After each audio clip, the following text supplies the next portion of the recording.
দর্শক, খুবই গুরুত্বপূর্ণ কিছু খবর আছে। যেমন সৌদি পররাষ্ট্রমন্ত্রী প্রিন্স ফয়সাল বিন ফারহান তিনি বলেছেন সৌদি আরব আর নিরাপত্তার ক্ষেত্রে আমেরিকার উপর নির্ভর করবে না। তিনি এর কারণ ব্যাখ্যা করেছেন, আমি পরে আসবো সে কারণে। এর পাশে মার্কিন কংগ্রেসে গুরুত্বপূর্ণ ঘটনা ঘটেছে। ইসরায়েলকে সামরিক ও অর্থনৈতিক সহায়তা বন্ধ করার ব্যাপারে খোদ রিপাবলিকান দলের একজন কংগ্রেসম্যান প্রতিনিধি পরিষদে বিল এনেছিলেন।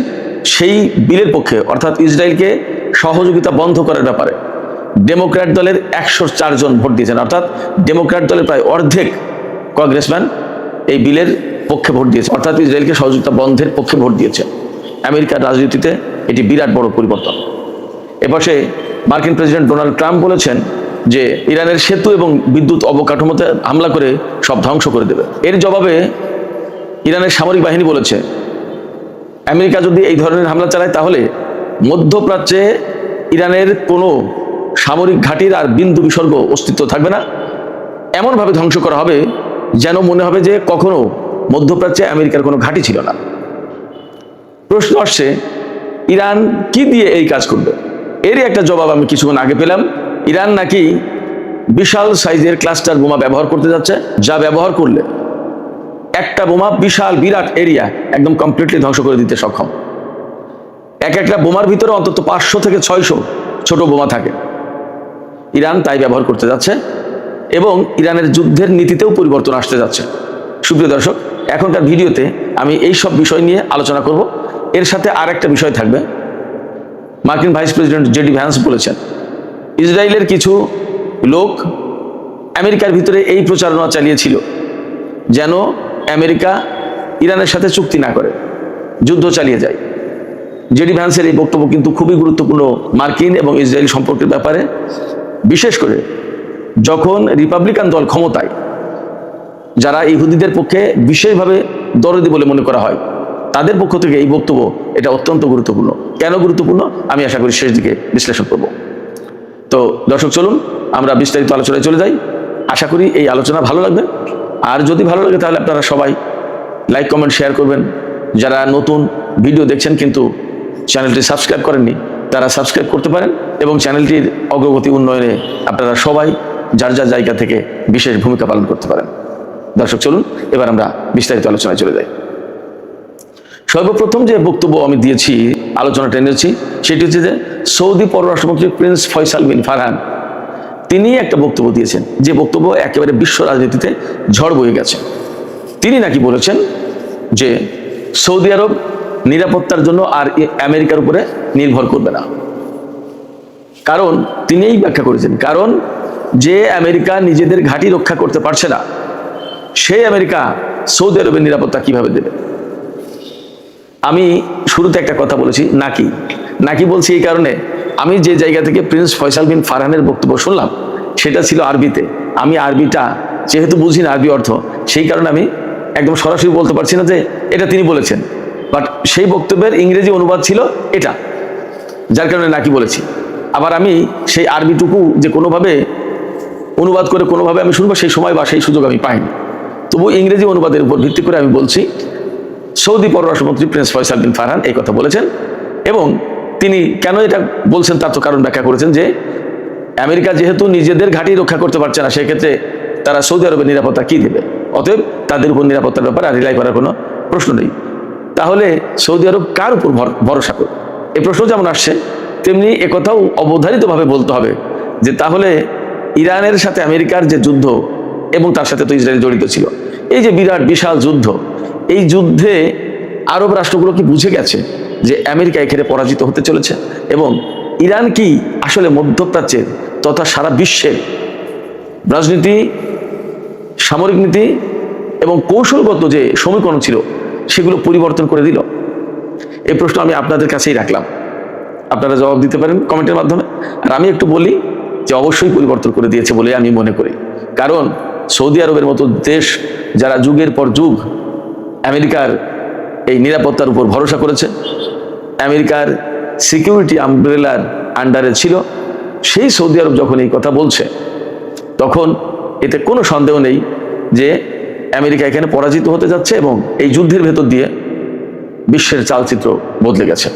এখন এখানে প্রথম যে প্রশ্ন রেখেছিলাম যে আমেরিকার নিরাপত্তার উপর যদি সৌদি আরব ভরসা না করে তাহলে কার নিরাপত্তার উপরে তারা ভরসা করবে এবং কি করতে যাচ্ছে সৌদি আরব? তাহলে এখানে দুটো ব্যাপার আছে। একটা ব্যাপার হচ্ছে যে ইরান সরাসরি নিজস্ব প্রযুক্তি, নিজস্ব ক্যাপাসিটিতে আমেরিকাকে প্রধানত কোণঠাসা করে ফেলেছে, এতে কোনো সন্দেহ নেই। তবে ইরানের এই সামরিক প্রযুক্তি এবং কৌশলের সাথে রাশিয়া এবং চীনের একটা সম্পর্ক আছে, জড়িত থাকার প্রশ্ন আছে এবং তাদের প্রযুক্তি এখানে যুক্ত আছে বলে মনে করা হয়। তাহলে সৌদি আরব কি ইরানের কাছ থেকে অস্ত্র কিনতে যাচ্ছে? রাশিয়ার কাছ থেকে, চীনের কাছ থেকে? আসলে কি করতে যাচ্ছে? এটা মোটামুটিভাবে ধরেই নেওয়া যায় যে রাশিয়া এবং চীনের কাছ থেকে সৌদি আরব অস্ত্র কিনবে এবং সম্পর্কের প্যাটার্নটা কিন্তু সেই দিকে যাচ্ছে। ইরানের কাছ থেকে অস্ত্র কিনবে কিনা এটা এখনো নিশ্চিত নয়। তবে একটা বিষয় পরিষ্কার যে ইরানের কাছ থেকে যদি সৌদি আরব অস্ত্র নাও কেনে তাহলেও একটা কাজ করবে, সেটা হচ্ছে ইরানের সাথে এমন একটা সম্পর্ক তৈরি করবে যে সম্পর্কের প্রেক্ষাপটে ইরান এবং সৌদি আরব একে অপরের প্রতি ওয়াদাবদ্ধ থাকবে, অঙ্গীকারবদ্ধ থাকবে যে একে অপরের অভ্যন্তরীণ ব্যাপারে হস্তক্ষেপ করবে না এবং একে অপরের বিরুদ্ধে আগ্রাসন চালাবে না। যখন সৌদি আরবের সাথে ইরানের এই রকমের চুক্তি থাকবে তখন সৌদি আরব এবং ইরান নিরাপত্তার সাথেই যথেষ্ট নিশ্চিতভাবে যুদ্ধবিগ্রহ ছাড়া বসবাস করতে পারবে এবং দুই দেশ তো প্রায় প্রতিবেশী দেশ, পারস্য উপসাগরের এপার ওপার।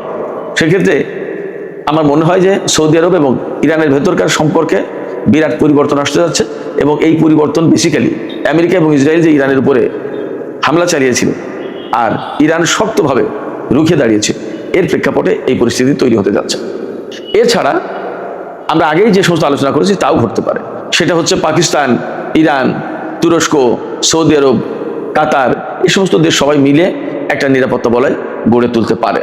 যদিও ইয়েমেন নিয়ে সৌদি আরবের সাথে এখন টানাপোড়েন আছে, কিন্তু আঞ্চলিক বাস্তবতা সৌদি আরব আসলে অস্বীকার করতে পারে না।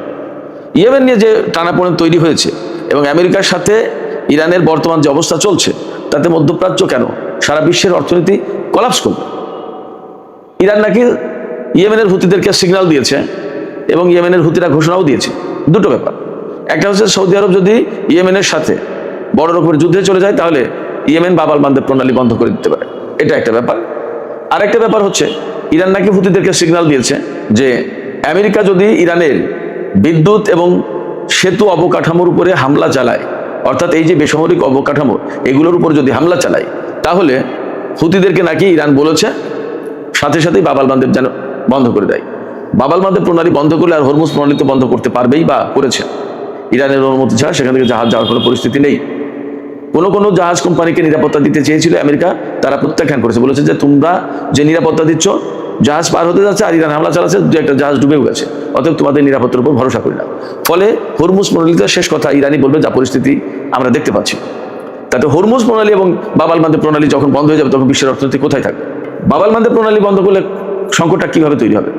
সংকটটা তৈরি হবে এইভাবে, সৌদি আরব শুধুমাত্র হরমুজের উপর নির্ভর করে না, বেশ কিছু তেল লোহিত সাগরের মাধ্যমে পরিবহন করে, লোহিত সাগর দিয়ে এই বাব আল মানদেব প্রণালী দিয়ে চীন বা এশিয়া, পূর্ব এশিয়া, দক্ষিণ এশিয়া, এই সমস্ত জায়গায় তাদের বেশ কিছু তেল আসে এবং সেটা বেশ ভালোই একটা অংশ। বাব আল মানদেব যদি বন্ধ করে দেওয়া হয় তাহলে এই তেলের পরিবহন বিরাট অংশে বন্ধ হয়ে যাবে। শুধুমাত্র ইউরোপ আমেরিকার দিকে যদি যায় কিছু যেতে পারে, বাব আল মানদেব প্রণালী ক্রস করে আরব সাগর, ভারত মহাসাগর এদিকে আসতে পারবে না।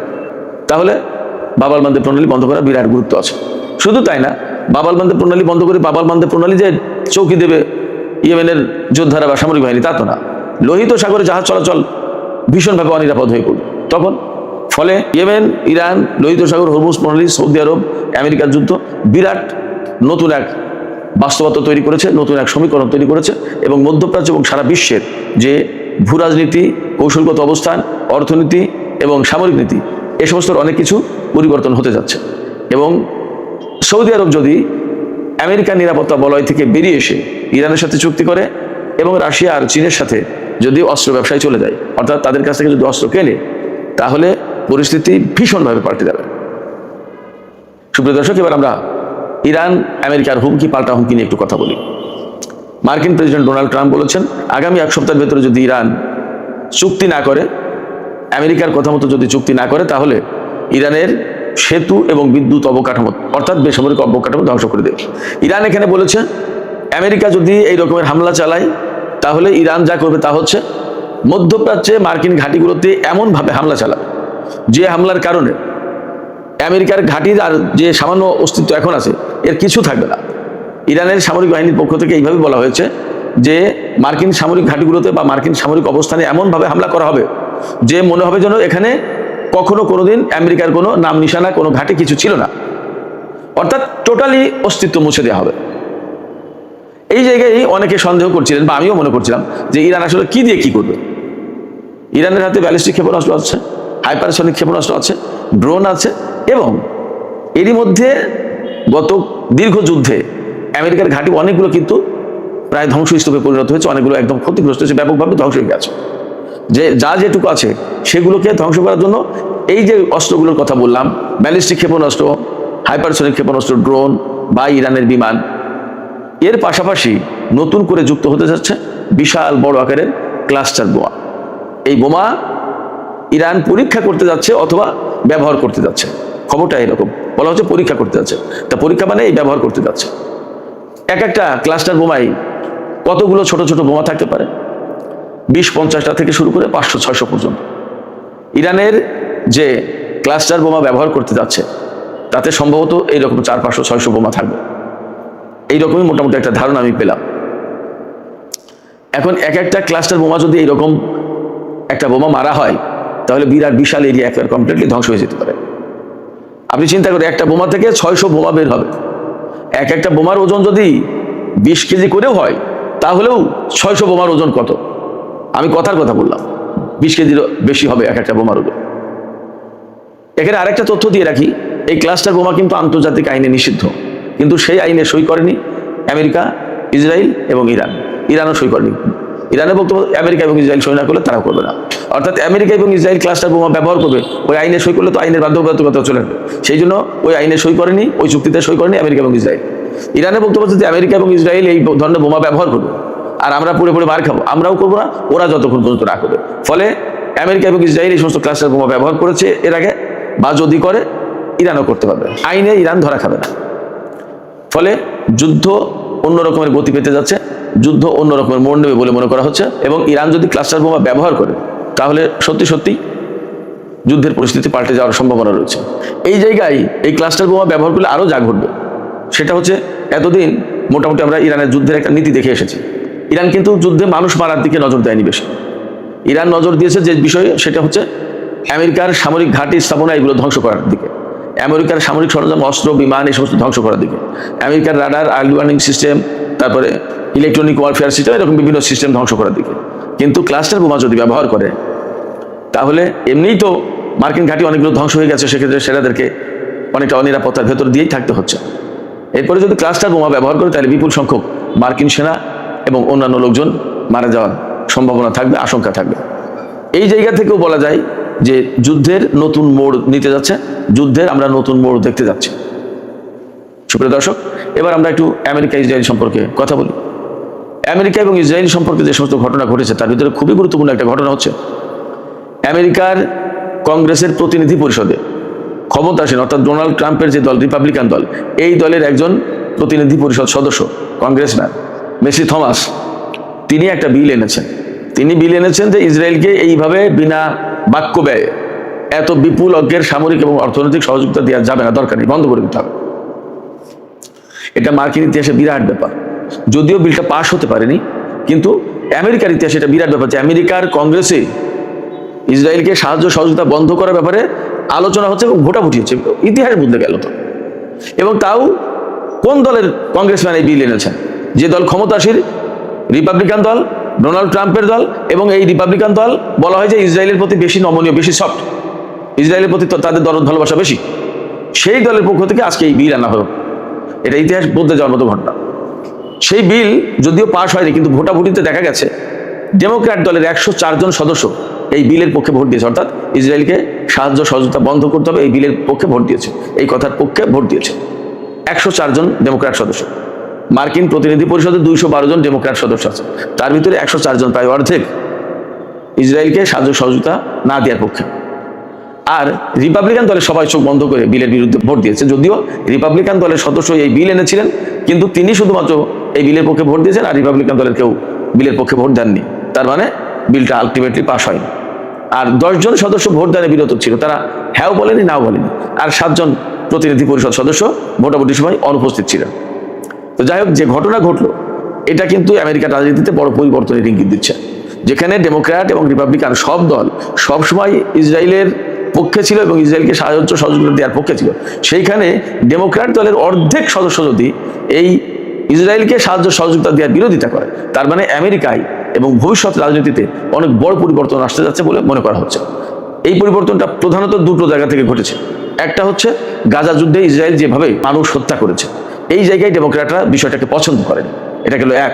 আর দুই হচ্ছে ইরানের সাথে আমেরিকা ইসরায়েলের যে যুদ্ধ, রিপাবলিকান দলের নেতানিয়াহুর, ডোনাল্ড ট্রাম্পের তাদের উদ্যোগে যে যুদ্ধটা শুরু হয়েছে, এই যুদ্ধে আমেরিকার বিপুল পরিমাণে আর্থিক ক্ষতি হয়েছে, সামরিক ক্ষতি হয়েছে এবং সারা বিশ্বে আমেরিকার মোড়লিপনা ধ্বংস হয়েছে। এই জায়গায় নেতানিয়াহুর কথা শুনে ডোনাল্ড ট্রাম্প এই যুদ্ধ করতে গিয়ে এই বিরাট ক্ষতির মুখে। সেই কারণে ডেমোক্র্যাটরা আসলে ক্ষেপে গেছে যে এই নেতানিয়াহু, ইসরায়েল এবং রিপাবলিকান দল আমেরিকাকে ধ্বংস করে দিল, আমেরিকার প্রভাব প্রতিপত্তি সারা বিশ্বে ধরে দেখা দেবে না, অতএব এদের বিরুদ্ধে অবস্থান নিতে হবে। এবং মার্কিন তরুণ ভোটার যারা নতুন প্রজন্মের মানুষ, তারা কিন্তু ইসরায়েল, তারপরে এই যে যুদ্ধটা, এগুলো কোনোটা পছন্দ করছে না বেশি। তাদের বক্তব্য হচ্ছে যে মানবতা, মানুষ, সবাই তো মানুষ, এইরকম একটা ফিলিংস কিন্তু তাদের ভেতরে তৈরি হয়েছে। এবং আমরা এটাও দেখতে পাচ্ছি যে আমেরিকায় কিন্তু ইহুদি বিদ্বেষ প্রচণ্ডভাবে বেড়েছে। অন দ্য আদার হ্যান্ড ফিলিস্তিনিদের প্রতি কিন্তু তাদের সমর্থন বেড়েছে। আমেরিকার রাজনীতিতে বিরাট বড় পরিবর্তন। এইরকম একটা প্রেক্ষাপটে মার্কিন রাজনীতি যখন ইসরায়েল, ইরান, আমেরিকা, বর্তমান যুদ্ধ, এই সমস্ত নিয়ে তোলপাড় করছে, তখন জেডি ভ্যান্স এক পডকাস্টে, একটা অনুষ্ঠানে, সাক্ষাৎকারমূলক অনুষ্ঠান, তাতে বক্তব্য দিয়েছেন এবং তাতে বলেছেন যে ইসরায়েল এবং আমেরিকা যখন ইরানের সাথে যুদ্ধ করল, 40 দিন যুদ্ধ করার পর যে চুক্তি করতে যাচ্ছিল, সেই চুক্তির বিরোধিতা করার জন্য ইসরায়েলের কিছু লোক আমেরিকার রাজনীতিবিদদের ভিতরে প্রচারণা চালিয়েছে। এবং কে বলছেন? মার্কিন ভাইস প্রেসিডেন্ট জেডি ভ্যান্স, যিনি আগামী প্রেসিডেন্ট নির্বাচনে আমেরিকায় রিপাবলিকান দলের পক্ষ থেকে প্রেসিডেন্ট পদে প্রার্থী হবেন বলে ধারণা করা হচ্ছে, তিনি বলছেন। তার মানে ইসরায়েলের বিরুদ্ধে অবস্থা। এটাও একটা গুরুত্বপূর্ণ ব্যাপার। খোদ রিপাবলিকান দলের ভেতরে যিনি ভাইস প্রেসিডেন্ট, পরবর্তীতে প্রেসিডেন্ট হবেন বলে ধারণা করা হয়, তিনি এই কথা বলছেন। তার মানে কি? জেডি ভ্যান্সও বেসিক্যালি ইসরায়েলের বিরুদ্ধে অবস্থান নিলেন, এটা পরিষ্কার। এবং আরেকটা খবর আমি আপনাদেরকে দিই, নেতানিয়াহু আমেরিকা সফরে যাবেন। বিভিন্ন জায়গায় খবরে বলা হচ্ছে ডোনাল্ড ট্রাম্পের সাথে তার মিটিং হওয়ার সম্ভাবনা কম। নেতানিয়াহু ডোনাল্ড ট্রাম্পের সাথে মিটিং করতে চেয়েছেন, কিন্তু ডোনাল্ড ট্রাম্প সম্ভবত মিটিং করবে না, এইরকম কথা এখনো পর্যন্ত ডোনাল্ড ট্রাম্পের পক্ষ থেকে বা হোয়াইট হাউসের পক্ষ থেকে বলা হয়েছে যে নেতানিয়াহুর সাথে বৈঠকের কোনো পরিকল্পনা ট্রাম্পের নেই। তাহলে কার্যত আমেরিকার ভেতরে ইসরায়েলের ব্যাপারে কি একটা বড় পরিবর্তন আসতে যাচ্ছে? অথচ 1967 সালে আরব ইসরায়েল যুদ্ধের পর আমেরিকা একেবারে অন্ধভাবে ইসরায়েলকে সমর্থন করা শুরু করেছিল এবং তার এত বছর ধরে, এত যুগ ধরে যে নীতি অনুসরণ করে আসে, তা হলো এই যে ইসরায়েল হচ্ছে মধ্যপ্রাচ্যে আমেরিকার প্রধান স্বার্থ দেখাশোনাকারী দেশ। এবং এই কারণে আমেরিকা ইসরায়েলকে সব ধরনের সামরিক, অর্থনৈতিক, রাজনৈতিক সব ধরনের সহযোগিতা দেয়, কূটনৈতিক। এবং ইসরায়েলের বিরুদ্ধে আজ পর্যন্ত জাতিসংঘ নিরাপত্তা পরিষদে আমেরিকা একটা বিলও পাস হতে দেয়, ভেটো দিয়েছে। সেই আমেরিকার ভিতরে যখন এইরকম একটা অবস্থা, তখন মনে করা হচ্ছে যে একটা বড় পরিবর্তন আসলেই মধ্যপ্রাচ্যে আন্তর্জাতিক রাজনীতিতে আসতে যাচ্ছে, যেখানে ইসরায়েলের অবস্থান আসলে কি হবে তা নিয়ে ভাবার যথেষ্ট সুযোগ রয়েছে এবং কারণ রয়েছে, প্রয়োজনও আছে। সুপ্রিয় দর্শক, এখনকার আলোচনা এখানে শেষ করব। আলোচনা শেষের আগে আমি আপনাদের কাছে জানতে চাই, আপনাদের মতামত নিতে চাই, আসলে আপনারা কি মনে করছেন বিশ্ব রাজনীতিতে ইসরায়েল কি আরো কোণঠাসা হতে যাচ্ছে? এবং আমেরিকা যদি ইরানের উপরে বেসামরিক অবকাঠামোতে হামলা চালায়, তাহলে আসলে ইরান কি মধ্যপ্রাচ্যের বা যুদ্ধের গতি প্রকৃতি ভীষণভাবে বদলে যাবে কিনা? আরও একটা প্রশ্ন আছে, আপনারা যে কয়টার জবাব বা কমেন্ট দিতে চান। সৌদি আরব যে কথা বলছেন, তাতে কি মনে হচ্ছে আসলে সৌদি আরবের অবস্থান বদলে যাচ্ছে? আপনাদের মতামত জানিয়ে কমেন্টে লিখবেন। আর ভিডিও ভালো লাগলে আবারও বলি, লাইক, কমেন্ট, শেয়ার করবেন। এবং এখানে আমি আরেকটি কথা বলে রাখি, আমরা আরেকটি নতুন চ্যানেল খুলেছি, গতকালকেও বলেছিলাম, আজকেও বলি, সেটার নাম হচ্ছে টক উইথ সিরাজ ইনসাইট। সেখানে এশিয়া, দক্ষিণ এবং দক্ষিণ পূর্ব এশিয়ার পলিটিক্স, ভূ রাজনীতি, কৌশলগত বিষয়, অর্থনীতি, ব্যবসা বাণিজ্য ইত্যাদি নিয়ে আলোচনা করা হচ্ছে। আপনারা এই চ্যানেলটির দিকে একটু নজর দিতে পারেন। এই অঞ্চলের খোঁজখবর যারা আপনারা জানতে ইচ্ছুক এবং খুবই ইন্টারেস্টিং, যেমন আজকেই একটা আলোচনা করেছি, পাকিস্তানের বেলুচিস্তান নাকি স্বাধীন হয়ে যাচ্ছে, ভারতের গণমাধ্যম খবর দিচ্ছে। আসলে ঘটনা কি, সত্যি কি ব্যাপারটা তাই?